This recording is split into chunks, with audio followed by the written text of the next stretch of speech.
The Ukrainian city of Mykolaiv bracing after a night of shelling. The mayor asking citizens to bring spare tires intersections as they await the full assault.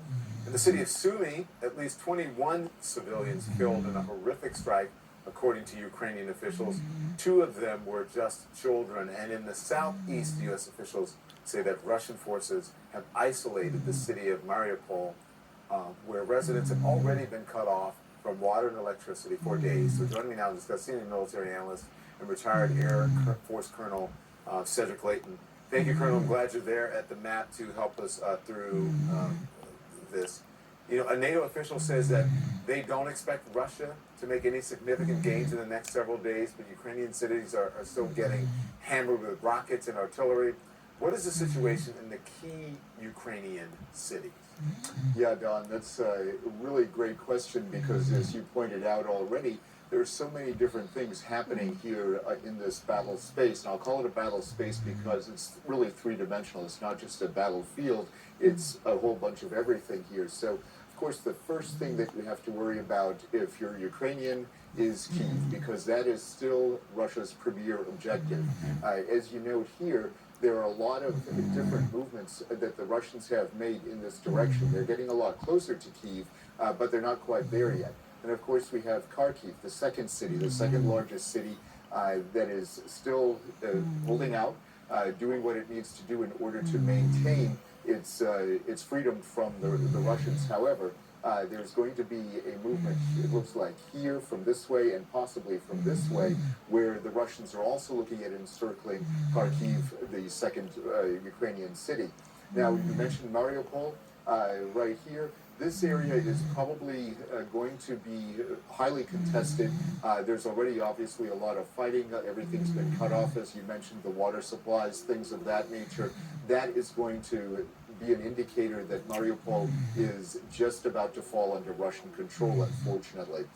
You also have Kherson, which has already fallen to the Russians, and you have this basic idea that all of these things are happening at once. And then you mentioned earlier in the broadcast, right about here, this is the city of Zhytomyr, where they had the big fire that you just reported on. So there are a lot of things going on here. This is still, however, the number one objective, John.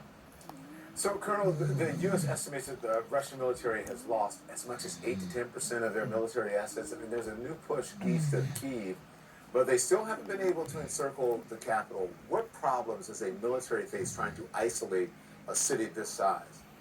So this is going to be a very important piece right here, Don, because right now you see this movement right here around Kyiv. This is Kyiv right here.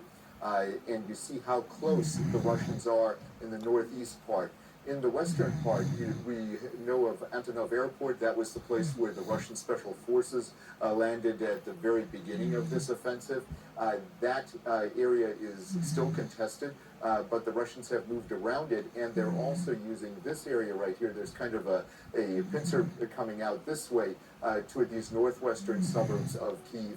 And of course, you have this movement right in this area. So as far as all of the things that have to come into place for the Russians to actually do this, they need to bring all of their logistical supplies to bear in order to make this work. What they want to do is they want to go from here and here, join up here so that they can actually surround the city. They have not done that yet, and that's going to be, I think, the big area where they will have to work through this. If the Ukrainians can challenge them here, that's going to prevent a quick encirclement of Kyiv. And the Ukrainians know that, right? They do, and it's pretty evident that they are trying to work in this way, but they're also trying to concentrate on what to do within the urban center of Kyiv itself. So this is where the possibility of house-to-house fighting comes in, and this could be, of course, a very dangerous situation for both sides, really. Colonel, the Russians have been trying to seize all the cities along the coast to cut off access to the Black Sea, but what is the bigger picture strategy, do you think? So that's absolutely right, Don. One of the key things to note about this, we'd already talked about Kherson, which has fallen to the Russians for all practical purposes. You mentioned earlier Mykolaiv right here. This is a contested space, but the big objective is still this city right here. This is Odessa. This is the main port of Ukraine on the Black Sea. The Black Sea is basically Ukraine's gateway to the world's oceans. Through there you can get to the Mediterranean and then to the Atlantic and also to the Suez Canal. So this is the kind of objective that they have. They want to basically control the coastline here, and they've already controlled this part, and they're controlling this part. This is already the land bridge that they're developing. So they have two main objectives: create the land bridge, which they've just about done, and then control the western part of the coastline over here by Odessa.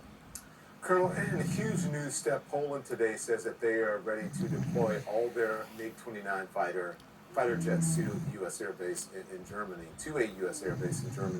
to be transported onto the Ukrainians. But the Pentagon dismissing that tonight as too risky. They're saying it's not tenable.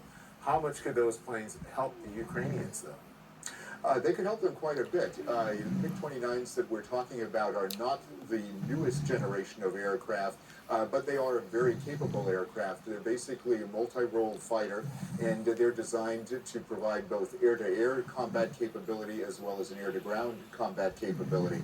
So these aircraft could be very useful against that infamous 40-mile-long convoy that is northwest of Kyiv. It could also serve to go after all kinds of other targets that would present themselves to the Ukrainians as the Russians advance. So those aircraft would be worthwhile, but they're not the only thing the Ukrainians could use. So they're not the end-all and be-all, but they would definitely help. Colonel, thank you so much. I appreciate it. Learned a lot tonight as well. You bet, Don. Anytime.